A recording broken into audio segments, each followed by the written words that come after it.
Hello students, welcome to MD science classes. आज हम start करेंगे बेटा क्लास 11th का सेल चैप्टर, जो कि यूनिट 3 का फर्स्ट चैप्टर है। सबसे पहले मैं आपको बता रही हूँ कि सेल चैप्टर में आपको क्या क्या पढ़ना है। सबसे पहले तो हम इस चैप्टर में पढ़ेंगे डिस्कवरी ऑफ सेल, जिसमें हम पढ़ेंगे कि सेल कौन सा कैसे डिस्कवर हुआ, लिविंग सेल कैसे डिस्कवर हुआ, डेड सेल कैसे डिस्कवर हुआ, अलग अलग टाइप के सेल की डिस्कवरी पढ़नी है हमें। उसके बाद हम पढ़ेंगे टाइप्स ऑफ सेल, यानी कि प्रोकैरियोटिक सेल कैसा होता है, यूकैरियोटिक सेल कैसा होता है। बेटा सेल बनने के बाद ही हम क्लासिफिकेशन के बारे में जान पाए, eukaryotic cell, prokaryotic cell. Detail में पढ़ना है हमें, क्योंकि अब आप 11th क्लास में होगे और 9th क्लास में नहीं हो। उसके बाद हम पढ़ते हैं सेल ऑर्गेनेल्स, कि कौन कौन सी सेल ऑर्गेनेल्स हैं, जैसे cell membrane, nucleus, mitochondria, lysosomes, Golgi apparatus, इस तरह से बहुत सारी सेल ऑर्गेनेल्स हैं। वन बाय वन हमने उनकी क्या करनी है, स्टडी करनी है, उनका डायग्राम पढ़ना है, उनके फंक्शंस पढ़ने हैं। कुछ ये हमारा चैप्टर है। स्ट्रक्चर भी पढ़ना है बच्चों, ठीक है। अब स्टार्ट कर रहे हैं। सबसे पहला topic which is very very important, again आपका 9th क्लास में भी था, cell theory. Cell theory was given by two scientists. One scientist is Seclidian, spelling गलत हो सकती है बच्चों, और सेकंड साइंटिस्ट है सेक्वान। ये दो साइंटिस्ट हैं जिन्होंने सबसे पहले सेल थ्योरी के बारे में क्या कहा। इन्होंने कहा, सेक्लिडियन ने, all plants are composed of cells. सभी प्लांट्स किससे मिलकर बने हैं, सेल्स से मिलकर बने हैं। और सेक्वान ने कहा, all animals are made up of cells. यानी कि आप ऐसे बना सकते हो कंबाइन करके, all plants and animals are made up of cell. दूसरा पॉइंट इन्होंने दिया, the outer covering of cell, the outer covering of cell is plasma membrane. कि सभी की आउटर कवरिंग क्या होती है बच्चों, प्लाज्मा मेम्ब्रेन होती है। यानी कि जैसे अगर ये सेल है तो ये सेल की आउटर कवरिंग को क्या बोलेंगे, cell membrane, also known as plasma membrane. समझ में आ गया। इसके अंदर के कंटेंट को बोलते हैं बच्चों साइटोप्लाज्म, और इसके अंदर न्यूक्लियस भी होता है। जैसे ये क्या हो गया, इसका न्यूक्लियस। एक बेसिक फीचर्स हैं सेल मेम्ब्रेन, न्यूक्लियस और साइटोप्लाज्म। अच्छा, तो सेल थ्योरी के इन्होंने दो पॉइंट दिए, all plants and animals are made up of cells and the outer covering of cell membrane is known as plasma membrane. फिर इनसे पूछा गया, हाउ सेल्स ओरिजिनेट। भाई आपने बता तो दिया, ये बता दो ना कि सेल्स बने कहां से, ओरिजिनेट कहां से हुए हैं। जिनका सवाल इनके पास जवाब नहीं था।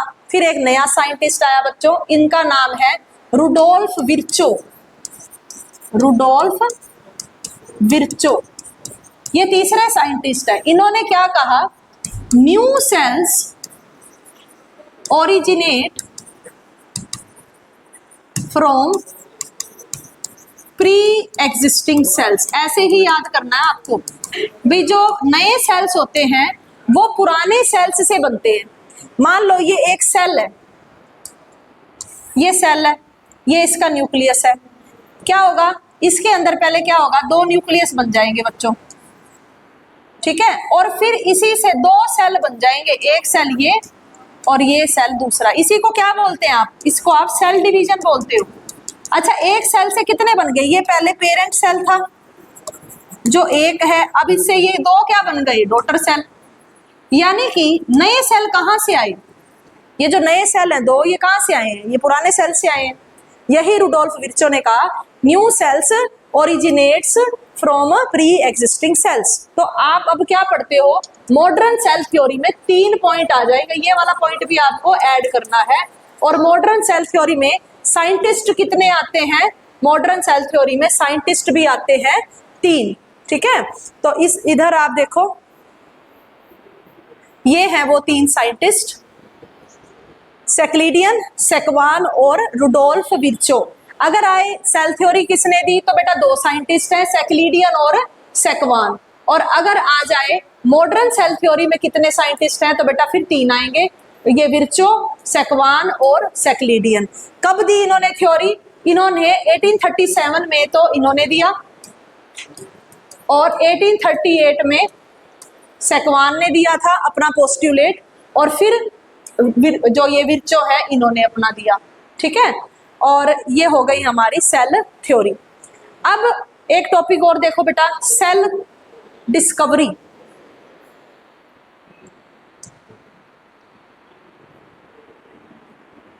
How cell discover.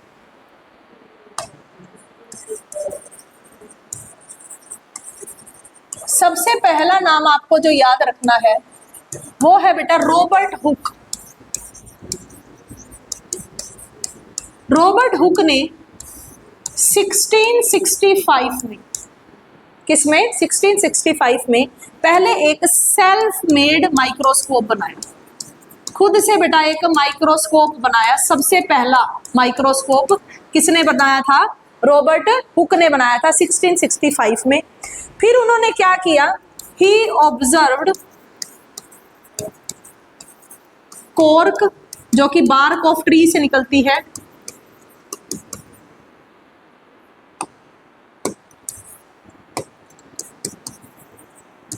under his own microscope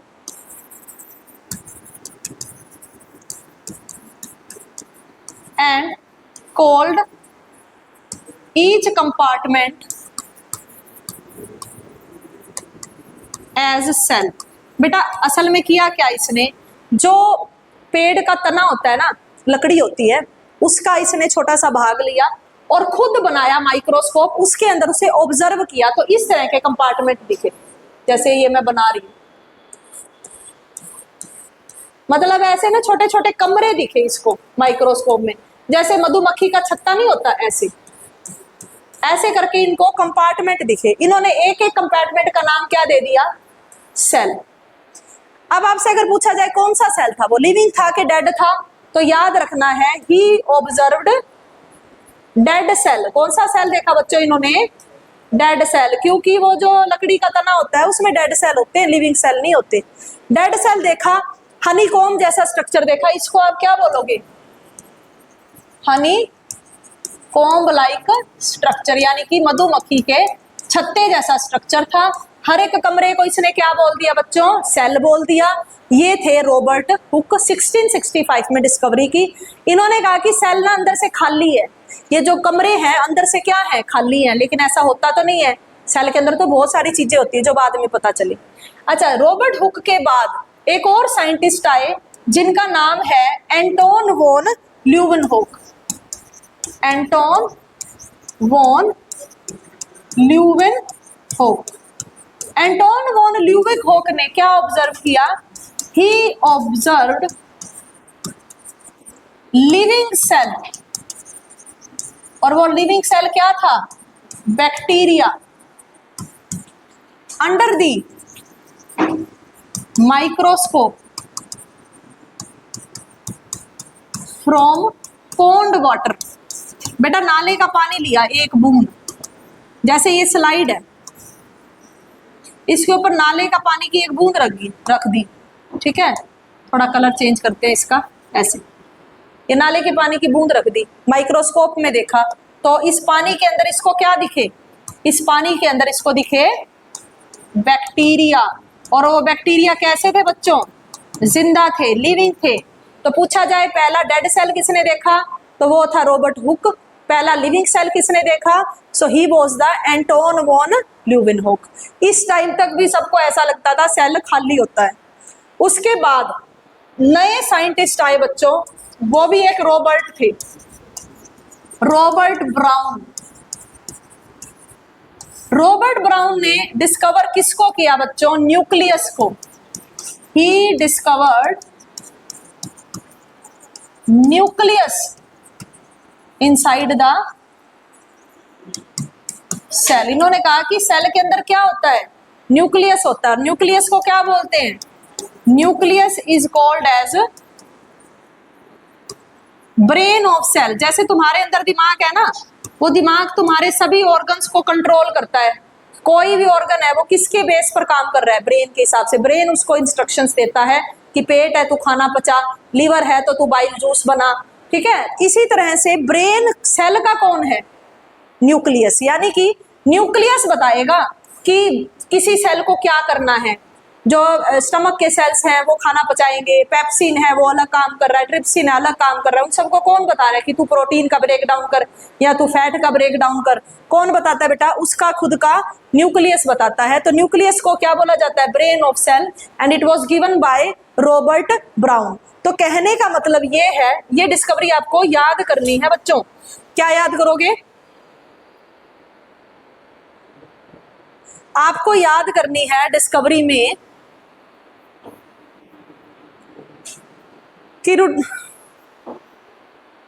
कि रॉबर्ट हुक ने डिस्कवर की है dead cell, Anton von Leeuwenhoek ने डिस्कवर किया है लिविंग सेल, रॉबर्ट ब्राउन ने डिस्कवर किया है न्यूक्लियस। और फिर तब तक तो कुछ ज्यादा ये नहीं पता था बेटा, इलेक्ट्रॉन माइक्रोस्कोप की डिस्कवरी नहीं हुई थी। फिर आया इलेक्ट्रॉन माइक्रोस्कोप, जो बहुत एडवांस माइक्रोस्कोप होता है। और इलेक्ट्रॉन माइक्रोस्कोप आने के बाद पता चला बच्चों कि सेल के अंदर क्या होती हैं, सेल ऑर्गेनेल्स, ठीक है। और फिर हमने उन ऑर्गेनेल्स की स्टडी करी, उन ऑर्गेनेल्स के बारे में हमने अच्छे से पढ़ाई करी। तो फिर धीरे धीरे हम सारी ऑर्गेनेल्स की स्टडी करेंगे बेटा। अब आपको सीरीज में लेक्चर्स देखने हैं, आपको डेली लेक्चर मिलेगा, उसको आप अच्छे से पढ़ें, उसके नोट्स बनाएं। Thank you so much.